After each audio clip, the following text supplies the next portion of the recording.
Good morning, everyone. My name is Pastor Elle Dowd, and I use pronouns like she or they. And I'm so very grateful to be here with you all this morning and to experience worship the way that you do it and to be surrounded by such a lovely community. I wanted to begin by saying that I'm coming from my own Christian tradition as an ordained pastor in the Evangelical Lutheran Church in America. So, a lot of what I'll be sharing today comes from that perspective and also from streams of liberation theology that have shaped how I read scripture and understand justice and the divine. So I invite you, as always, to listen with your own interpreters and to take what resonates, leave what doesn't, use whatever I say, however it might give you strength or insight in your own journey. And my hope is to offer something that can encourage you, even if it comes from a tradition different than your own.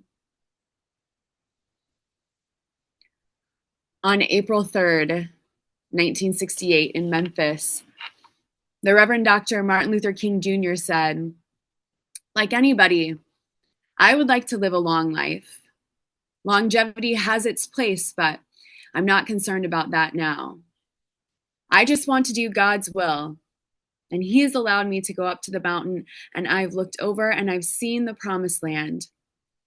I may not get there with you, but I want you to know tonight that we as a people will get to the promised land." He was killed the next day. Young Black Panther Fred Hampton gave a speech in a church before he was assassinated by the Chicago Police Department in cooperation with the FBI in a coordinated attack as part of what we now know as the illegal counterintelligence program of the 1950s, 60s, and 70s. When Fred Hampton said to the multiracial coalition of people that he was building, "I believe I'm going to die doing the things I was born to do. I believe I'm going to die high off the people." He told the crowd, "You can kill the revolutionary, but you can never kill the revolution." And Archbishop Oscar Romero, who spoke out against the exploitation and violence against the poor of El Salvador, in 1980, only a few weeks before he was assassinated while performing the Mass at his own church, said, "If God accepts the sacrifice of my life, may my death be for the freedom of my people. A bishop will die, but the church of God, which is the people, will never perish. I do not believe in death without resurrection. If they kill me, I will rise again in the people of El Salvador." In the reading I just shared with you from Mark 8, we heard more of the same. After Jesus builds his own rainbow coalition of followers, after he puts on the first century Palestinian equivalent of the Panthers' free breakfast program in people's medical clinics, healing and feeding the masses, Jesus and his disciples travel on to a place called Caesarea Philippi, where he tells his disciples in no uncertain terms, "The Son of Mortals must undergo great suffering and be rejected by the elders, the religious leaders, and the scribes, and be killed." Revolutionaries often predict their own deaths.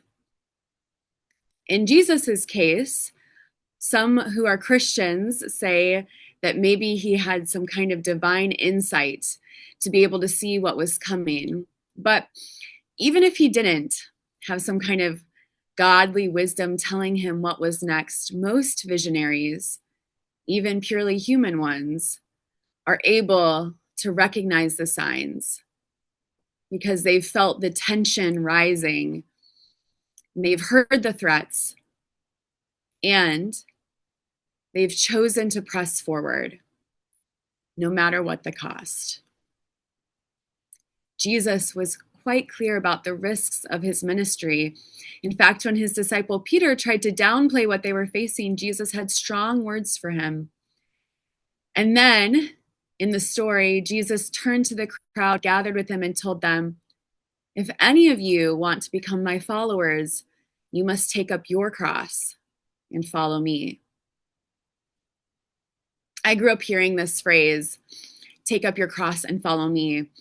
and it was interpreted in an incredibly individualistic context. The more conservative churches of my upbringing framed this cross as our individual burdens, our crosses to bear.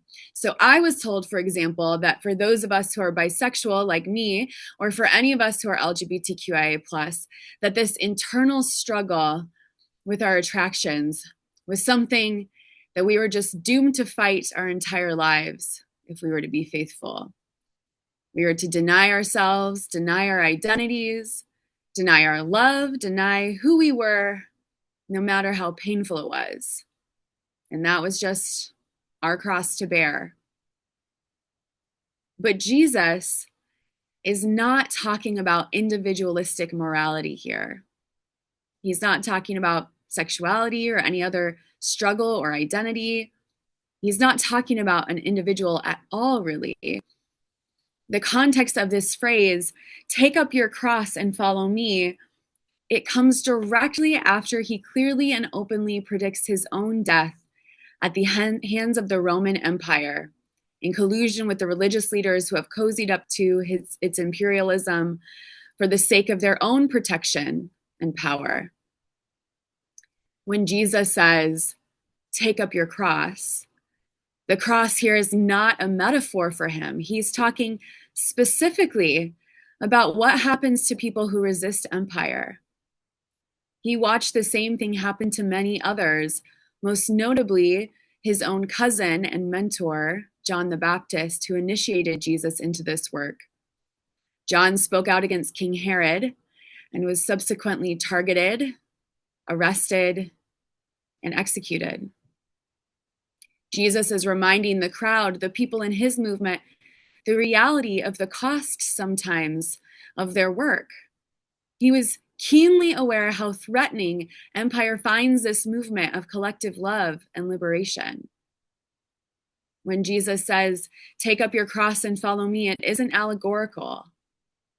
He was talking about what literally awaited him and many of his followers: death by empire, execution by the state, a cross. The Christian church has so often failed to tell these stories faithfully. We've hyper-spiritualized these stories of Scripture, stripping them of their political and material implications. In Christian theology, Jesus' mission wasn't just to make sure that people went to some faraway heaven in the sky after they died. If that was all Jesus was about, making sure people go to heaven, the Roman Empire wouldn't have even noticed that or cared. It was the way that Jesus empowered people and instilled them with a sense of dignity and improved their material reality here on earth that scared them. The Roman Empire historically was brutal, with all different kinds of ways to hurt and torture and kill people. But the cross was different. For one, it was reserved only for non-citizens, and it was used for rabble-rousers and insurrectionists, a public humiliating execution to threaten the public into staying in line so that ordinary people would be too afraid to rise up. It was psychological terrorism, like a lynching or a video played on repeat on our streams and social media, meant to remind people of their place. A cross was used for enemies of the state. Jesus was killed as an enemy of the state precisely because he was a threat to the state. And so in his speech to his followers at Caesarea Philippi, he's saying, I know what's coming. I know that if I continue to build this movement, to fight for love and liberation, that they will kill me. And I am making a choice on purpose to continue. I'm marching right towards our future, right towards our freedom, which means I'm also marching right towards that cross. And if you're with me, be ready to march towards your own cross too. The location of this conversation was important. Caesarea Philippi was a site that was fraught, being overtaken by various superpowers until the revolt of the Maccabees, a Jewish rebellion. But during the Roman period, King Herod was given control of the area, and King Herod turned it over to his son, Philip.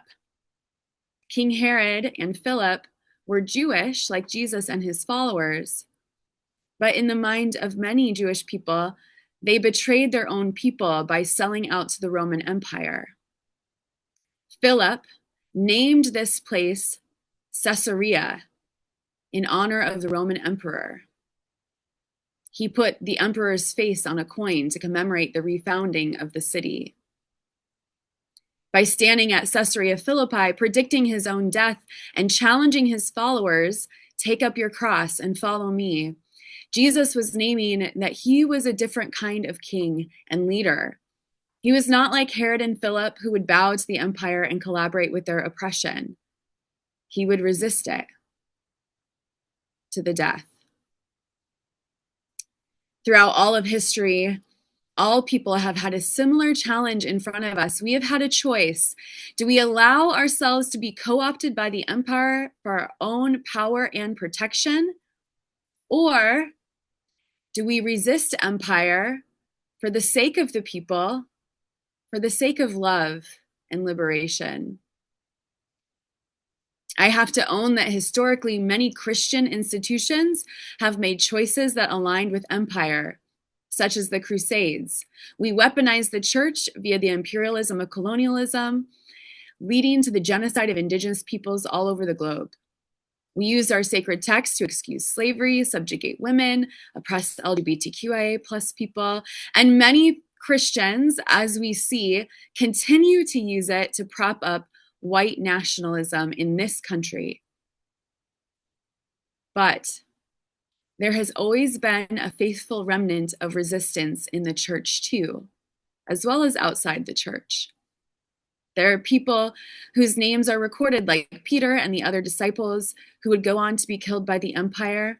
But there are even more people whose names are unknown to us, because in most cases, resisting empire doesn't give you money or power or fame, because like Jesus said, resisting empire often gets you hurt or killed. In this current season of violence and uncertainty, I find myself convicted, asking myself why the empire doesn't feel more threatened by my witness.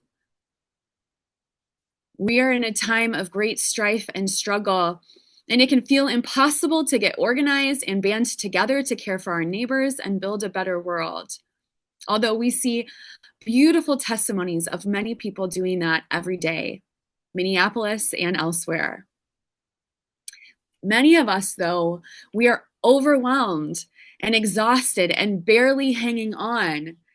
And that is by design. Empires then and now keep the masses sick and hungry and exhausted on purpose so that we will be too weak to fight back. And it's a scary time. We see people who fight back getting hurt or killed. It's easy to think I should just keep my mouth shut. I should just keep my head down and go along. Maybe then I'll be safe. But take heart, beloveds, because we are not alone. In every time and every place, there have been faithful witnesses to lead and encourage us. We are encircled by the dreams and hopes of those who stood for justice and freedom, the dreams of people like Dr. Martin Luther King Jr., Archbishop Oscar Romero, revolutionaries like Fred Hampton, Rosa Parks, as we learned about earlier. Their courage, their love in the face of fear and oppression reminds us of the way, reminds us of the cost, and reminds us that this work for liberation is worth it. We do not carry this work alone. These are not our burdens to bear individually. We do it together as a community, as neighbors, as a beloved collective, fortified by the enduring human spirit and by our shared commitment to love, liberation, and justice. So remember, empires rise and fall, and even when it seems impossible, empire and oppression will not win. Maybe be empowered to be brave by knowing that we are not alone as we journey forward. Amen.